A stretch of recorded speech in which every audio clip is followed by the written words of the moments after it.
Hi, welcome back to That's So Nova. If you're a returning subscriber, thank you. If you're brand new to this channel, welcome. Today we're going to be doing the pouch called the Maeve Pouch, and the Maeve Pouch is something I stumbled upon when I was going through Etsy. I love to go through Etsy right before bed to see what kind of patterns that are out there that are not generally in, like, I don't know. I'm really bad at looking at new patterns, and Etsy is like my to-go-to when I want to find new ones. And the Maeve Pouch really got my interest because it's a pattern that comes in 3 sizes: small, medium, large. We're going to be sewing the small today, and you're looking at the small. It has a recessed zipper, and there is a cool welted pocket zipper that comes inside as well. I thought this bag was really cool because you can do it, I think, with any kind of materials, whether it's waterproof canvas, water resistant canvas, cotton wovens, canvas. I mean, I think the list can go on and on. It depends how well you're versed on your machine and how well you're versed in your, like, fabric bases. And I also think it's a great scrap buster and stabilizer buster. For example, there is my dog's perfect timing.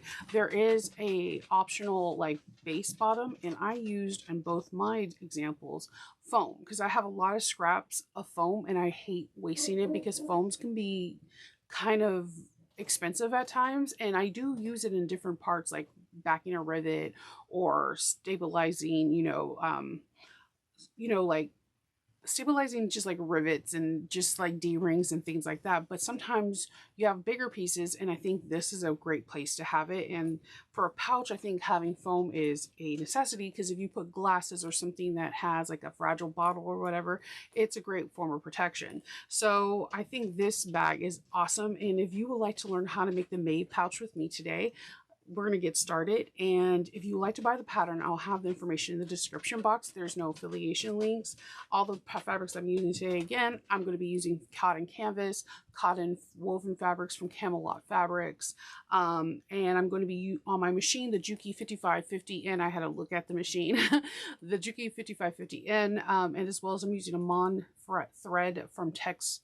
I think it's Tex 40, which you can get from Wax Supplies or any fabric, any place that sells really good thread. It's a polyester base. So I usually anything I'm using in the video, I'm telling you where I got it from or what the name of the brand is. If you do have questions about that, you can always leave them in the comments. And if you have any questions, yeah, definitely leave them in the comments. And let's get started.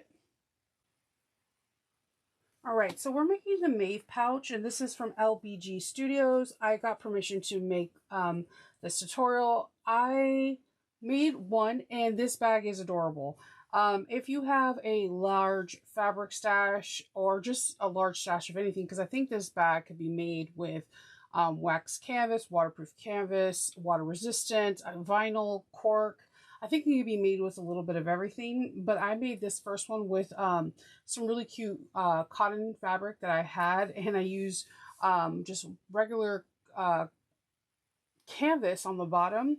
And I think this is the cutest little thing I've ever seen in a long time. It has a recessed zipper on the inside, so you take the exterior fabric and it kind of just has a little kiss of it in the inside. And you have cotton. I have used Kona cotton in the inside as well, as it has a small little zipper. This is a cute little bag, and it comes in 3 sizes. This is the small, there's a medium, and there's a large. We're going to be doing the small again today, but this designer, you can tell that she has either worked from garments and now is in bag making, or she dabbles in garment making, because she puts a lot of cool garment features that I've seen from patterns into this pattern. So first, if you want to watch this video first and then buy the pattern, I completely understand. If you have the pattern, get it out and we can get it working together. So you're going to see some beautiful pictures of hers in the bags that she has made with some gorgeous cotton fabrics. There is a reinforced bottom. I didn't use like Peltex. I instead actually used foam.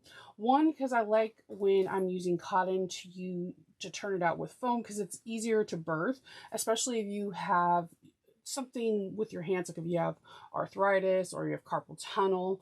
But also foam is a beautiful beautiful stabilizer to work with. One, it's really flexible, and two, if it's in a car and it overheats, you don't have to worry about it melting in like a weird direction and causing wrinkles. And it's just a good stabilizer to have, and it's just flexible, so like it can protect the things that are inside the bag, but also just can be collapsible, or just can get into places that a more firmer stabilizer could. So, and I also have a lot of scraps.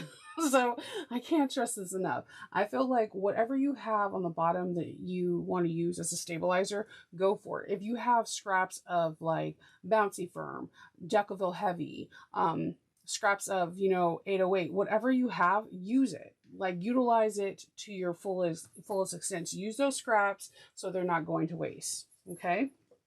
So she shows you a little bit about the recessed zipper, the reinforced bottom, and this is where I started seeing a little bit of her razzle dazzle of garments. She has like this beautiful table of contents, and you can kind of see where she has even like a glossary of what like her sewing terminology. You have this beautiful page where you can kind of color out your own Maeve and put some swatches and do some cool stuff to it. And I usually see this with, you can see it in quilting, but with quilting, there's a lot more swatching going on. Because you're usually either doing paper piecing or you're doing like a cabin log or some like huge big project. With garment, like you're drawing out the dress or you're drawing out the trousers or the jacket and you're putting the swatch of the fabric. And I love that she did this, because it helped me put together and focus what I wanted to use for the bag that I'm going to be making with you.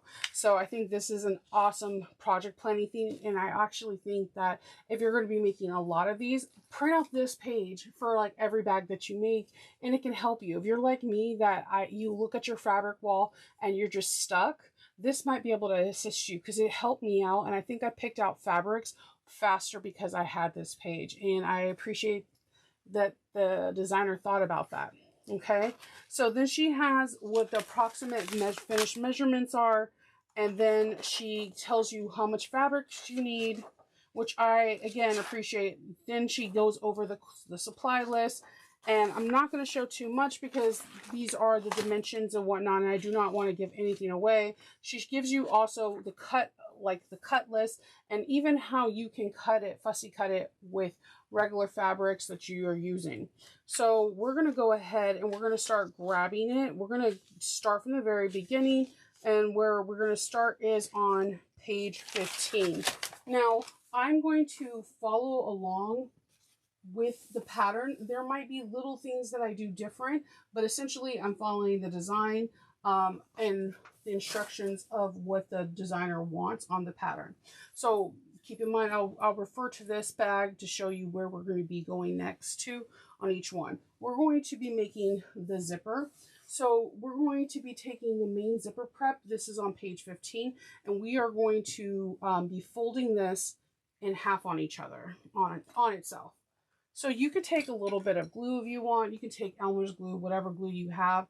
And this is, if you're a quilter, you probably have an abundance of glue. And you're going to basically fold this on itself and then fold the short ends onto itself. You're essentially just making a zipper casing. And I'm going to not try to burn myself. See how many times it doesn't happen. I'm notoriously bad with the iron. Iron is really well loved. And I love it a lot, so it's okay.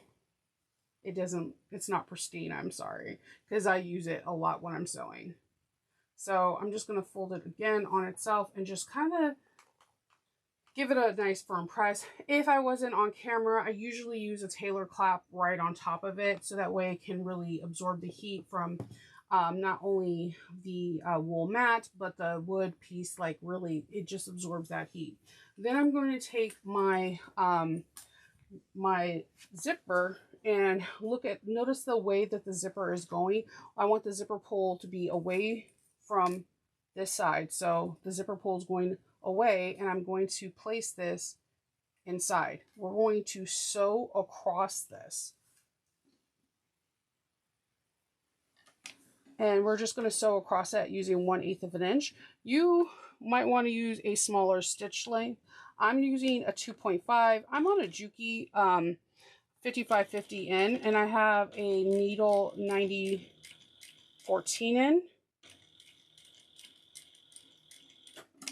And what I like to do here, because sometimes I'm not the best.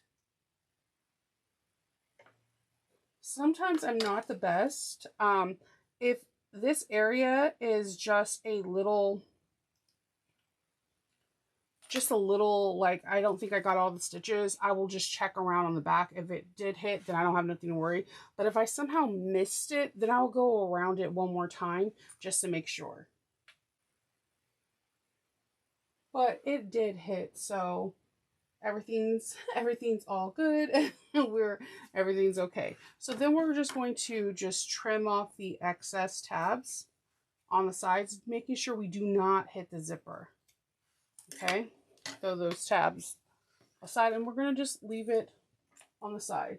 We're going to go to page 16, and we're going to grab our lining piece and our welt face. Now, there are pattern pieces that go with the lining piece. You need to cut them out and then cut out the coordinating box part. The pattern piece has where it's a rectangle piece, and then it has like the little parts that you cut out in the corners. But if you don't cut them out, there's also the measurements within the pattern as well for each pattern, whether you're doing the small, medium, or large. Now, there are instructions on how far you need to go down on the pattern for the pocket piece. What I like to do though is to make it a little bit easier on me is that there is a pattern piece for the lining piece that you're going to do for the zipper pocket, the welt pocket. So I like to measure that out, and I trace it out with just a number 2 pencil. One, because number 2 pencils do not bleed into the fabric, and 2, you can erase them. The number 2 pencils are my favorite tool to use in the sewing room, whether it's bag making, garment making, quilting, whatever. It's just a great tool. But another tool I like to use is a just like a friction pen. So there is a pattern piece for the lining. There is a box to cut out, like where you can cut out after you can cut out your pattern piece, but it's not for you to cut out on your lining.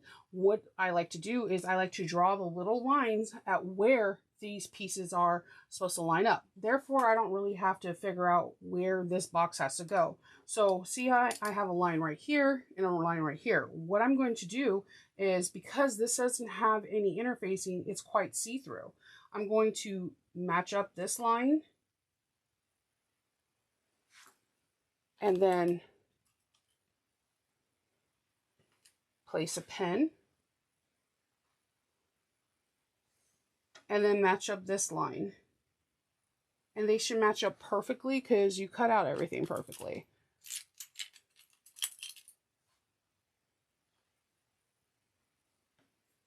So now it's pinned. It should be pinned similar to on page 16. You could put a pin here and here, but it's not a lot of shifting going on. But if you, to feel more secure, you can place a pin in case you think it's going to shift. Now I'm going to bump down my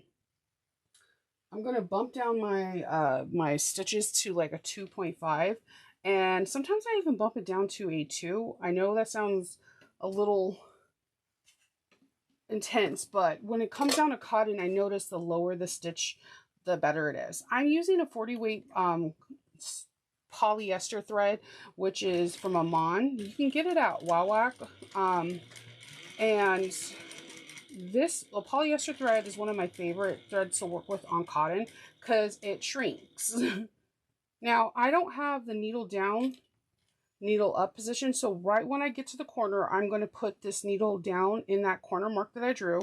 I'm going to make the needle go all the way down, and right when I feel the resistance of it trying to come back up, that's when I'm going to pivot.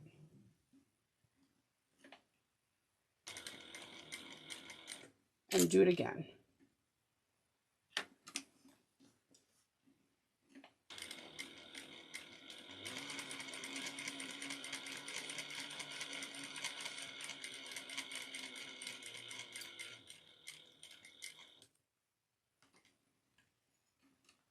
Now the Juki 5550N is very similar to like your Juki QVP minis, but they're portable, or your Janome HD9s.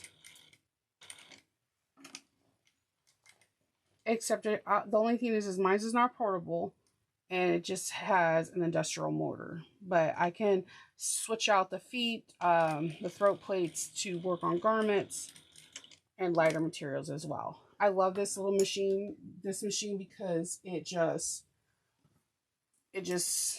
keeps on moving when for my lighter cotton stuff, and it makes heavier stuff too. So, but as you can see, it's like a rectangle, and then I'm going to snip in.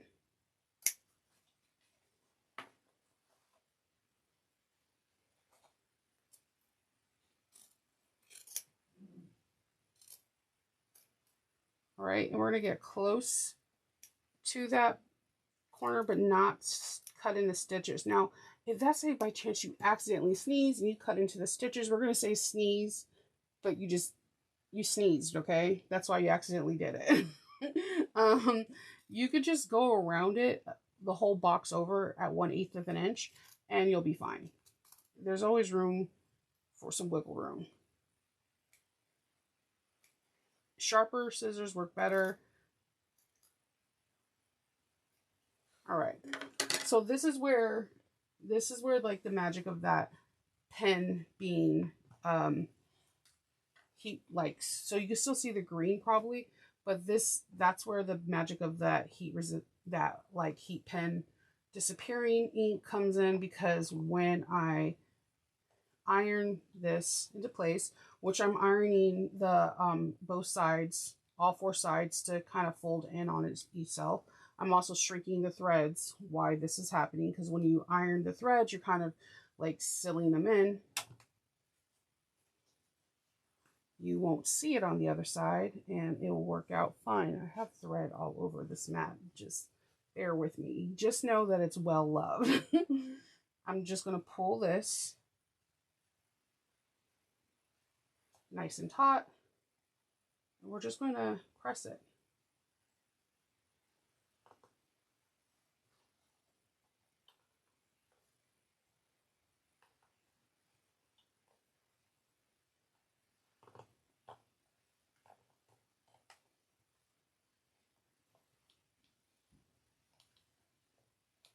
And then I like to flip it and just let the heat from the wool mat get it too, and just do it on the other side. And you don't see the green pen, and it just was great placement for you. So again, you never cut through the line part, like the lining part, but you can just cut that box so that you have a placement mark, and just use like a heat pin that can just disappear, those heat disappearing pins and the friction pins, and it works out so nicely.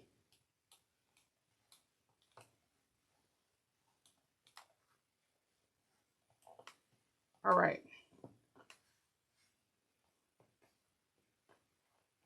Put this to the side, and we're going to grab our zipper. You can have your zipper pull going to the left, to the right. No one is here to judge. And quite frankly, when you make a bag for them, or you're selling a bag or giving it away to someone, they really don't care. They're just ecstatic that they're getting a bag, and they're loving it. So what I'm going to do is something a little bit different, but we're from this zipper pocket that deviates a little bit, but I'm going to keep it the same. We don't have a zigzag on this machine, so we're going to do something that keeps kind of tried and true to what the pattern's asking, but change it up just a little bit. So I put some double-sided tape. I cut out the zipper tape exactly to what the size for small is, which is on page 17. And I'm just going to put some double-sided tape on here. I'm going to have my pull going to the left. And the zipper tape is the same size as the facing, the welt pocket facing, which is actually the best thing you can possibly do, because I'm going to keep trying true. So she has like a zigzag because she wants to emphasize to have a zipper stop, which is what they do a lot in garment sewing to make sure that you have a zipper stop. So what we're going to do, if you have a straight stitch like me and you're not doing this on a domestic, or you don't have an industrial or domestic machine that does not have a zigzag stitch, we're going to keep something for the sake of this pattern and just do a small modification. We don't have a zigzag, so instead what we're going to do is we're going to move this out of the way, and we're just going to back stitch on the zipper tape teeth right where the marks are in between this, where we drew kind of where the zipper facing is, the 1/2 inch. We're going to go back and forth, just creating a bar tack, enclosing the zipper so that way there is some kind of zipper stop, so that the zipper can't fly off the handles per se, but it also keeps the zipper in place. I think this is a really great idea because it gives you a sense of security, as well as it's just extra reinforcement for a bag.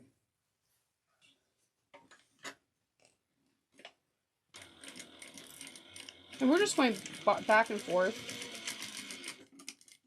It's just a simple bar tack. We don't have a zigzag, but as you can see, it created zipper stops. The zipper is not going anywhere anymore.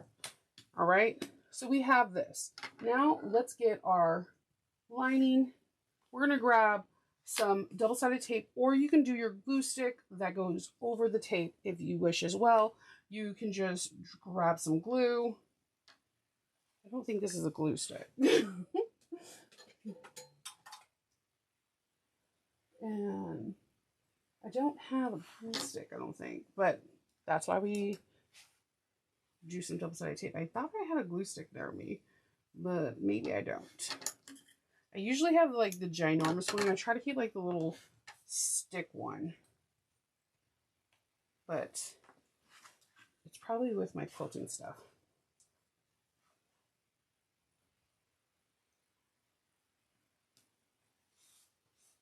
And we're going to back stitch. You don't have to back stitch. You can pull your threads to the back, but whenever it's a bag that is going to be used heavily, and this can be used for like money or makeup or, you know, little haberdasheries, I'm going to back stitch. I'm going to back stitch and start at 1/8 inch away from the zipper and just back stitch, go across and back stitch again.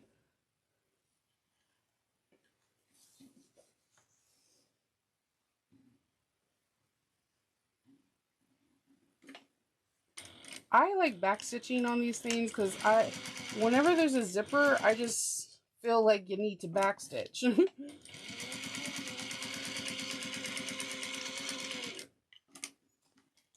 I'm a little rough on zippers. I'm rough on bags.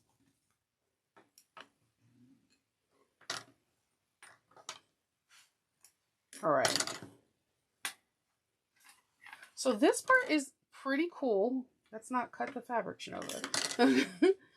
She has this, and we're going to keep this part. We're going to lift this up out of the way. We are going to sew. I'm going to use this for bags from now on.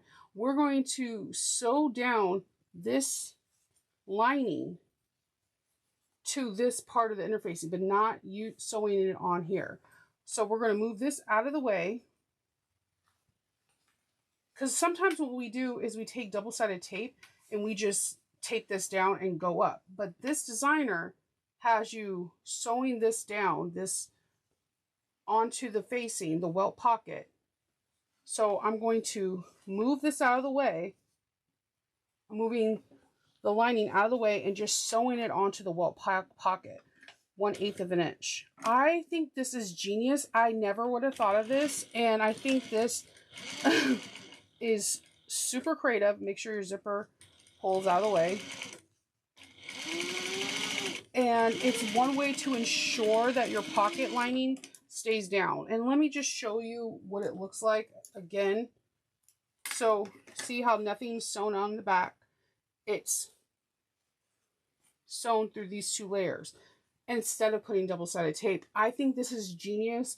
And so when you're putting this together, your pocket lining will never just keep coming up. It is very smart, very clever, and it gives it a very nice finish. And your zipper will never get kind of caught. I think that it's super clever. So I'm going to, again, put double-sided tape on the zipper tape. But we're going to take the the double-sided tape off. But when we're putting this on, we're going to line this up with the welt pocket lining.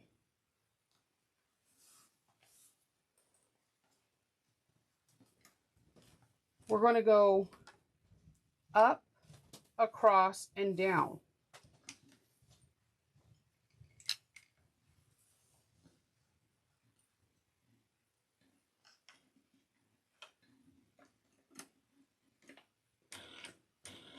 Backstitch, and I like to backstitch over the zipper tee. I just like to. I just feel like it gives it another zipper pull, kind of like another tack, just to make sure that zipper pull stays in.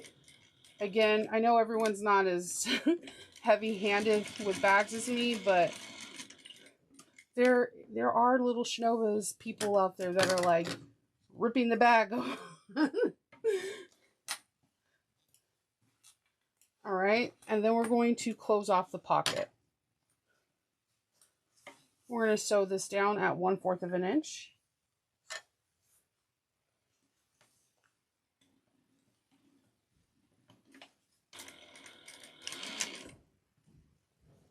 So just backstitch at the beginning and the end. And we're going to do that again on the other side. And just make sure you're snipping out your threads, because I promise you, I keep finding more and more threads as I keep going.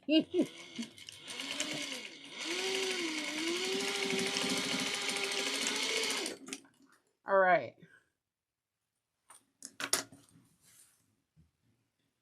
All right, so we have our linings done, and we're just going to put them on the side.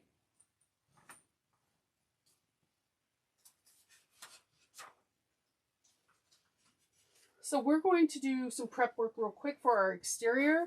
What I did for my exterior pockets is I put, of course I cut out the coordinating box part, but then I made my markings of where the zipper is going to go on each side with a pencil.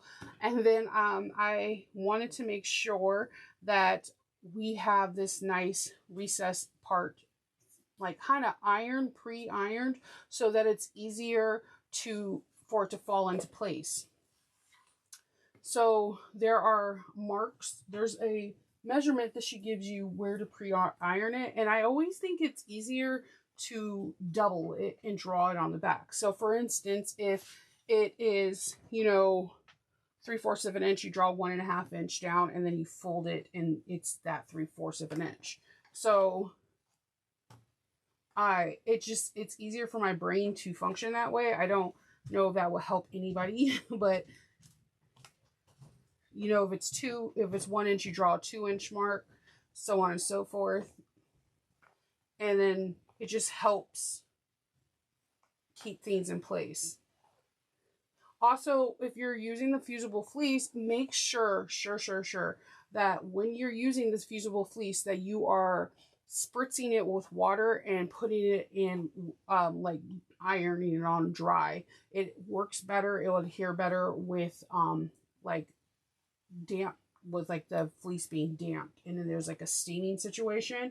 If you don't do that, there's a good probability that it'll come up, and then you're like, what's going on? I'm using Vaseline, and I know Vaseline does inform you to use it on a damp setting, like damp the interfacing, but I don't know if Pellon says that. I'm almost out of my Vaseline, and I'm about to use Pellon, so I'm just a little tip there, use a damp setting, especially if you're using it on if you're interfacing with a heat press. I usually like dampen it on one side, and then I put like a cloth over it, and then I'll use my heat press.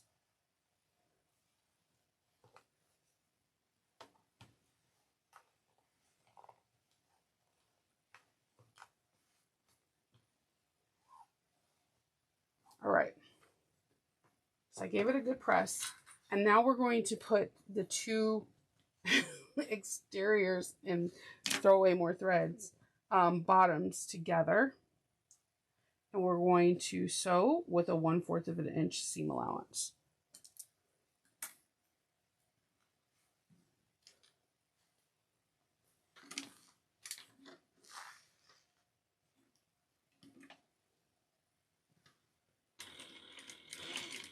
I'm going to make sure my stitches are not 2.5 and like 3.5. I'm going to back stitch at the beginning and the end. And so if you're going to be doing the base, the bottom at the base, what I like to do is I'm already here, so I'm going to just open up the seam and just top stitch at the machine because no one's going to see the top stitching because it's going to be covered up with the base. So I'm not going to press it. I'm just going to open it up, butterfly it, and top stitch one side and go down the other.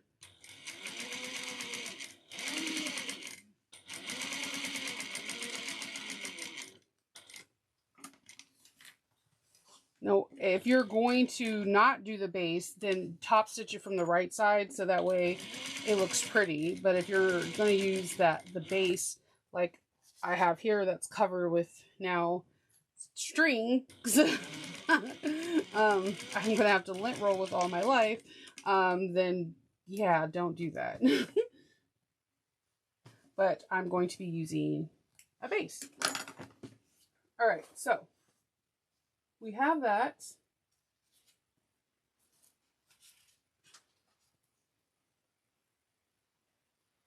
And we're going to get the base. So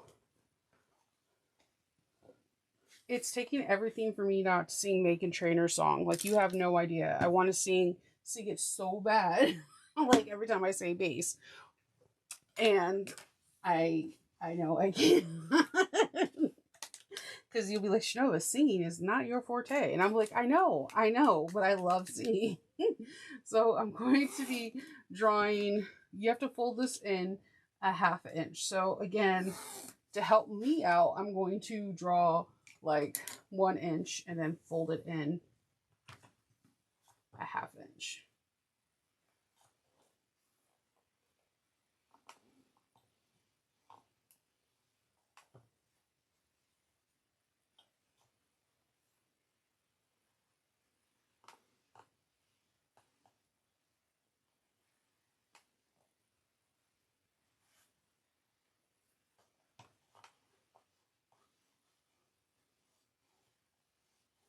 All right. Then you're going to use your stabilizer. And again, I'm using foam because I like foam. And then I'm going to find the middle.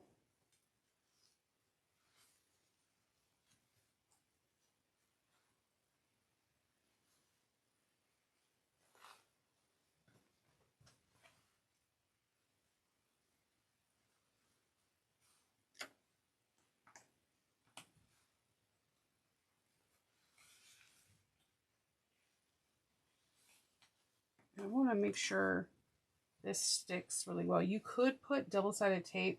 I'm trying not to gum up thy needles, so.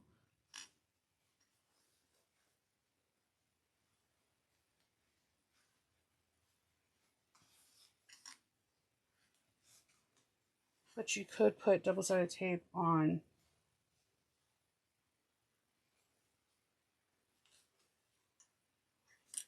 Just to make sure that it like wraps around it nice. And you could do that for the Peltex one as well. I have some like scraps of Craftex that I want to try too.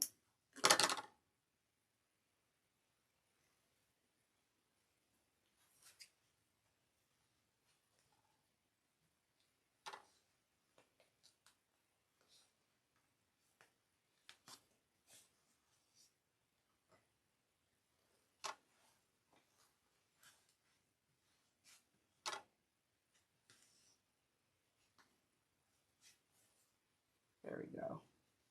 And then I'm just going to just center it. And then we're going to stop and start 1/8 of an inch away. Okay.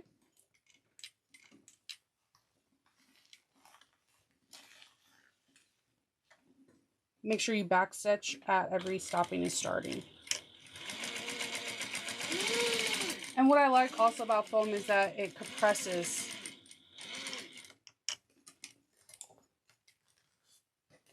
Move this wire if it wants to move. Apparently not.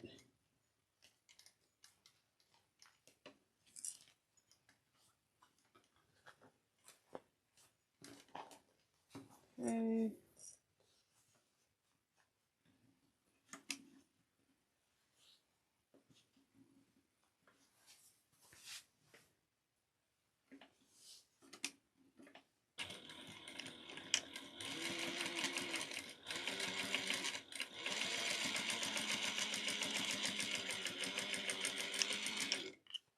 Okay.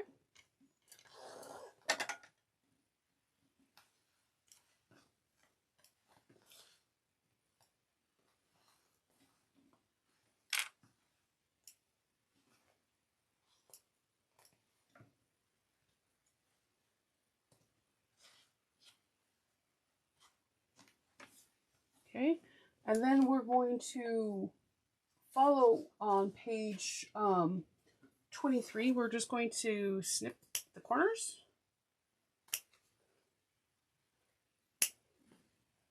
And watch canvas fly. And we're going to start putting this back together. All right. So, like I said, there are marks at the beginning, and they are on the pattern pieces too. They're written down. She kind of has them a little bit everywhere, so that way it can really assist you.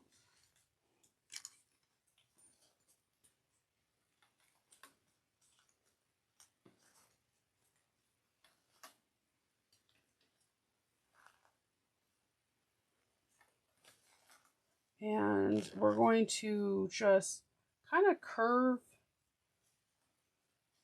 the zipper, and like you can do it the zipper curve however you see fit. There's like no wrong or right way to curve off a zipper.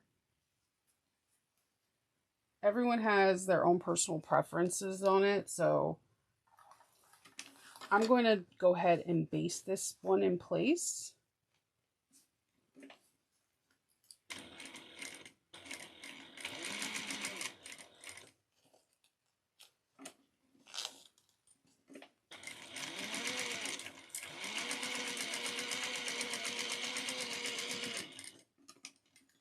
So I just did a small little L curve, called it a day, and then I'm going to grab a lining. I'm going to, since I have the zipper pulling to the left, I'm going to just grab the lining that doesn't have a the zipper pocket, because usually when I have the zipper going to the left, I want that to be the front of the bag. So the front of the bag usually doesn't have a pocket for me, but yours can have a pocket, so it could be like a secret pocket. So I'm going to now put the lining together, and this is going to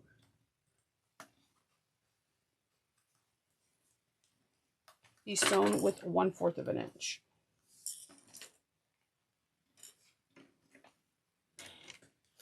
And you're going to back stitch. Now, when you sew this, make sure that you're aware and hyper focused that there is a zipper.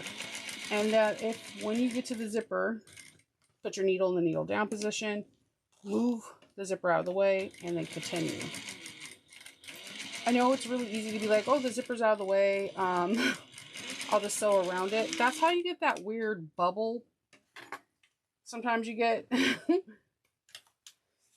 like where like it's sewn at 1/4 of an inch, but there it's like scant 1/4 of an inch, and you're trying to figure out what's going on. It could be that the zipper wasn't right, and I can tell that I didn't sew 1/4 of an inch right here, so I'm going to just go over it again.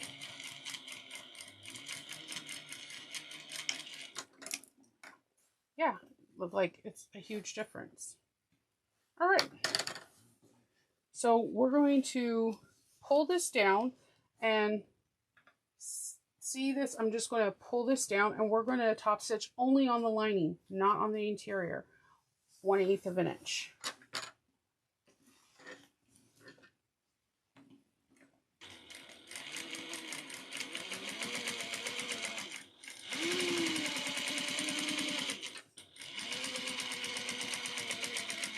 And top, like, understitching is huge in garment sewing as well. So then I'm going to just trim the zipper tape back here because it's understitched. There's no other purpose for it right now. So we're going to now put this zipper on here. So I'm going to place this here.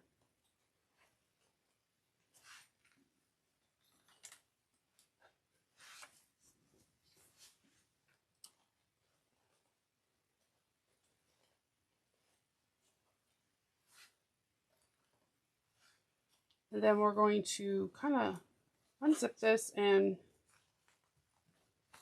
I'm going to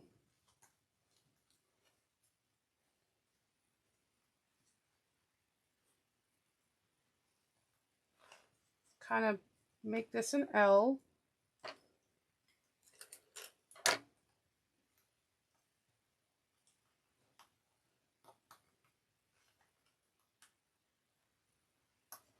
And then I'm going to base this too.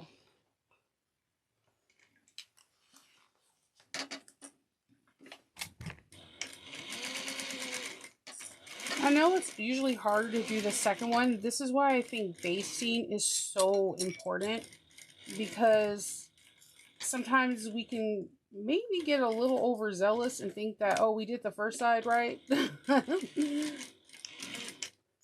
And if we have everything basted in place, then we're good to go. We're good. We're good to go. So then I'm just going to unzip this, and then I'm going to grab the lining for the other side.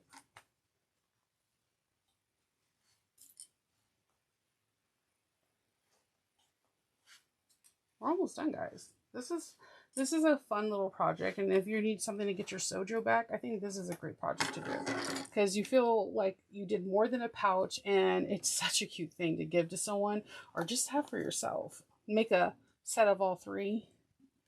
So 1/4 of an inch, back stitch at the beginning and the end. And again, if you are with a zipper, just adjust.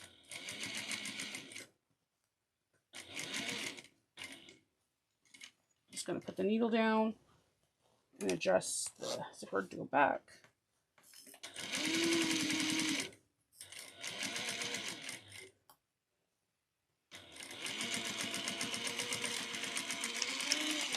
All right.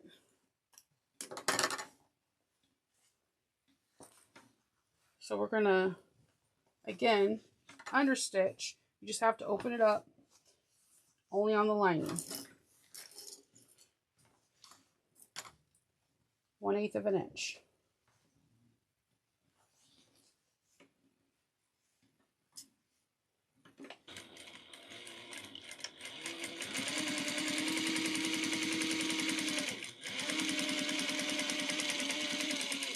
All right.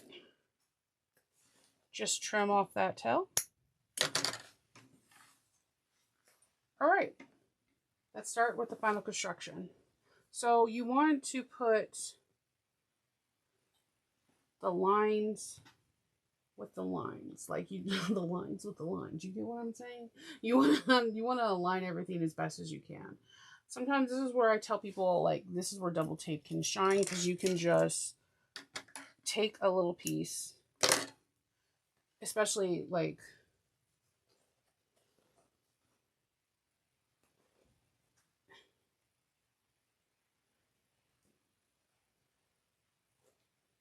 and just press it together, especially because you know you're not going to sew over it, but it can keep it intact better than a clip can, because it's goofy.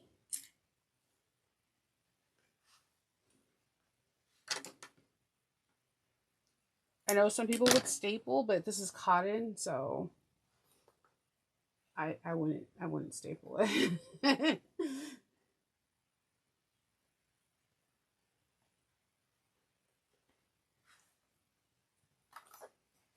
And I'm also low key afraid of staples. I'm just throwing that out there. And then hopefully everything aligns. You know, sometimes things shift, things move. You could sew something just a little off.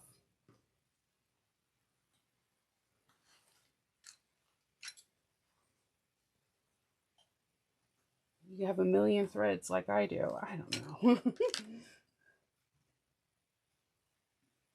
All right. So we're going to start with leaving the box opening. So I'm going to have it like, you know, here. All right.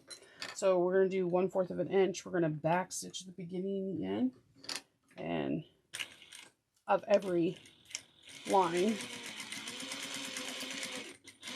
And I just like usually drag tails because I can.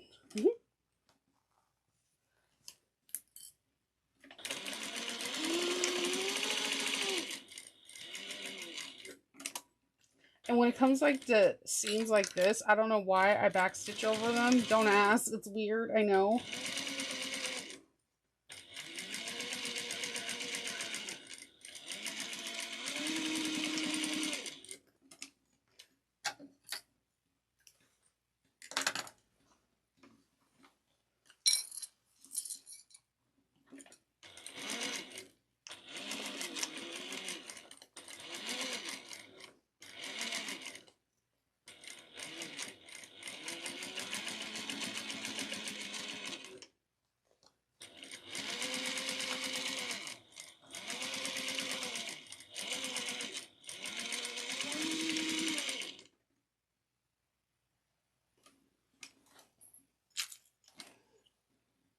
So like when it comes like to seams like that, I always backstitch. I don't know why. So I'm just going to trim the inside corners just a tad. And then I'm going to box these corners.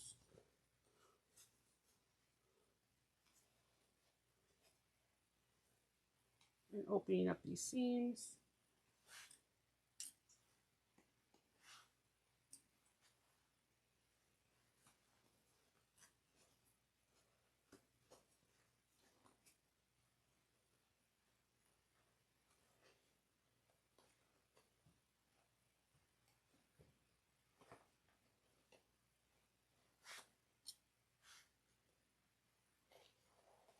All right.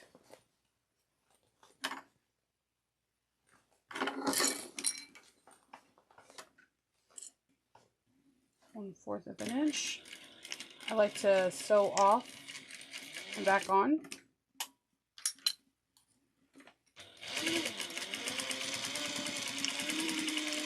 And pay attention because sometimes you think it's extra seam and it's just like just the fuzz from the fleece. Just be cognizant about it. Just look.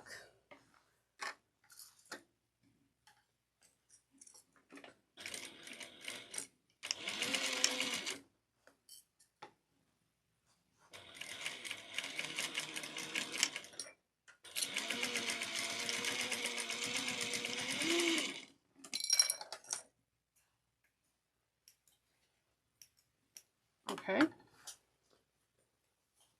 And then we're gonna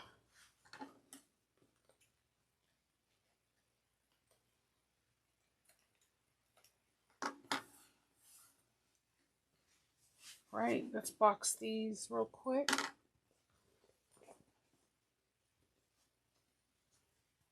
I'm just going to have the seam go to either side.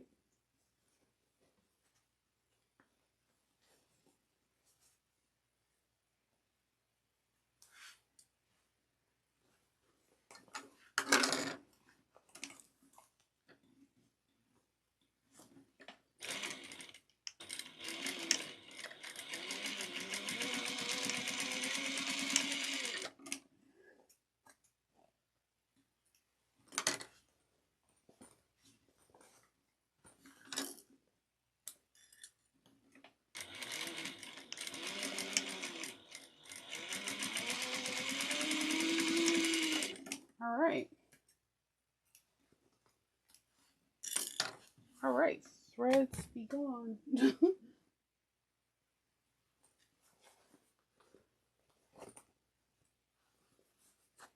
Let's birth this. Take a corner.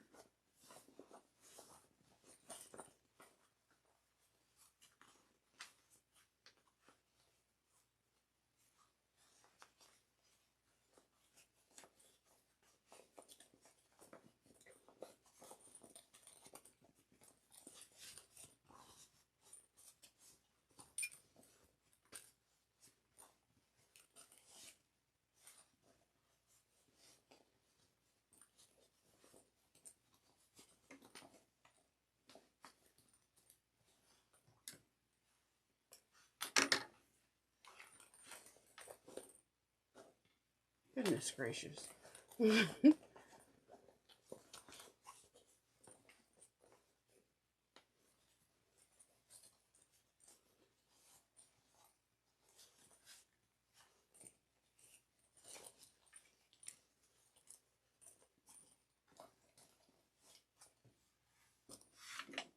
Let's see.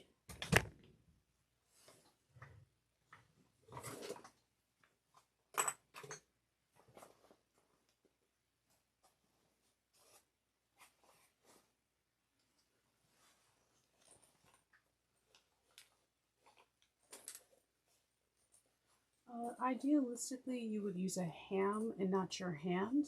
Yeah.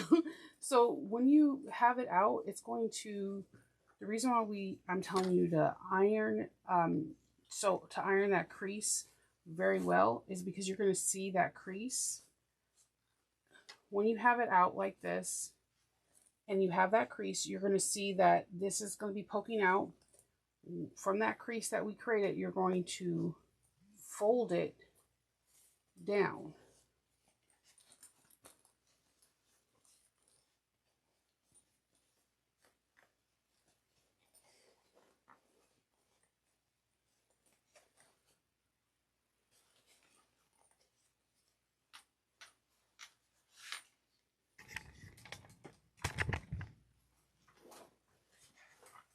From that crease, you're going to want to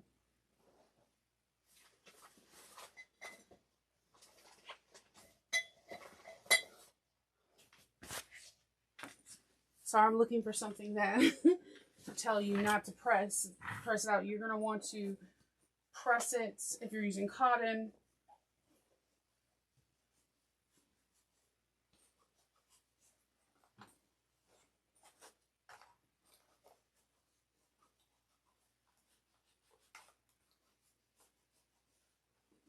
It's a pressing hand. it's like, you can make these. It's like a whole bunch of foam and heat, like heat resistant stuff, and it's just made with it's made with just like muslin, but it protects your hand. And you can just help with this. You're going to press this to make sure it's nice and neat, and then just go around that area that we initially pre-pressed, and just give it a nice look. You'll be surprised. A lot of bags look so much better after it has just a little bit of heat to it. So, I mean, you can, even with cork, you could press this around. You can press a water resistant canvas, especially it's on the right side of the canvas, and just give it a nice scene. We have 2 final steps to do. We're going to top stitch. Now this is where you're going to have to become one with your bobbin. Your bobbin's going to become one with you. Unless you have a free arm in your domestic or an industrial free arm, you're going to have to trust your bobbin. We're going to start.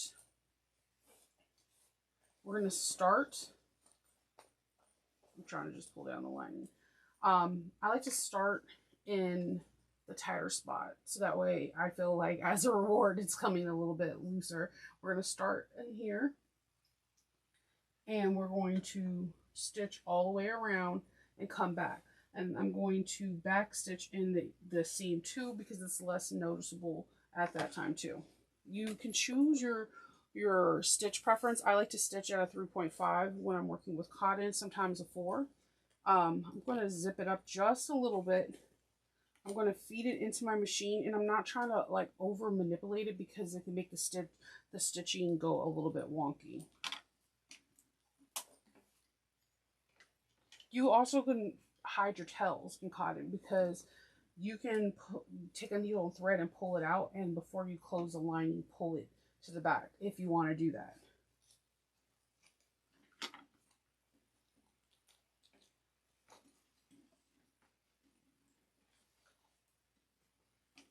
You can do 1/8, 1/4, 1/16 of an inch. It means really your discretion on what your top stitching preference is.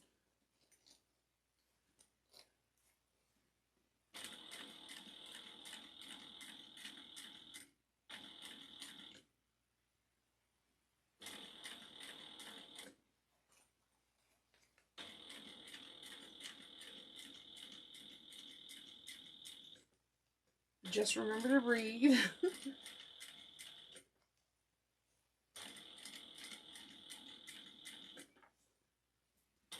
She also has a thing where if you don't want to top stitch, how you can like base the lining into place with a needle and thread so it doesn't come up, which I think is pretty cool. Either way, top stitching or basting it in place, I think this is one of the most unique pouches, and I think it's a really, I think it's very unique and just a different take on a pouch.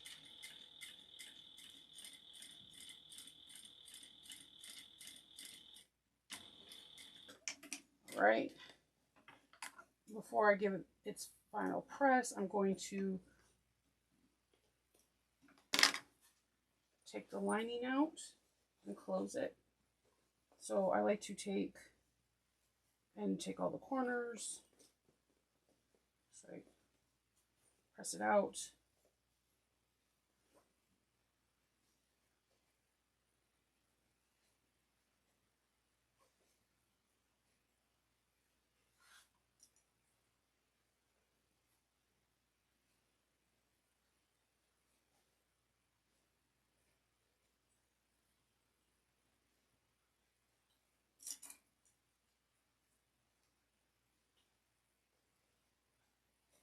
All right, and we're just going to close that off with a 1/8 of an inch.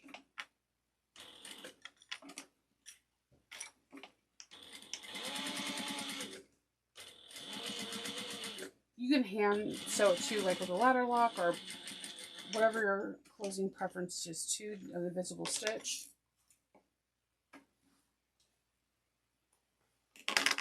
All right, and then I'm going to tuck that lining in.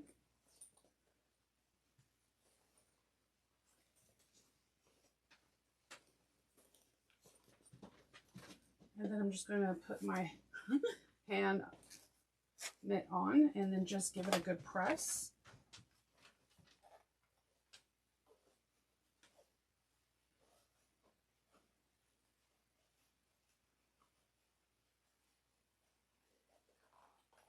And we are done, guys. This is a super fun project, and I think that it is so unique and it comes together relatively quickly. I think you can do a lot of these in a very short period of time, and it's just so unique of a bag, and I think that you can execute it really quickly, and you can use some of your favorite cottons or some of your favorite fabrics without using like a whole lot of your stash, but still doing it. So this is so cute. I'm sorry. This is so cute. So if you want to get the pattern, I'm going to put the Etsy link in the page. It's not affiliate. I think this is adorable. Let me know if you like it and who would you give it to? Would you use it at a market? Would you give them to somebody for Valentine's Day? What would you do with them? And if you guys would like to see me to make more patterns from this designer, which one would you like me to see? Do? So until the next time I see you, I hope you guys all have a wonderful day, and I'll talk to you all later. Bye.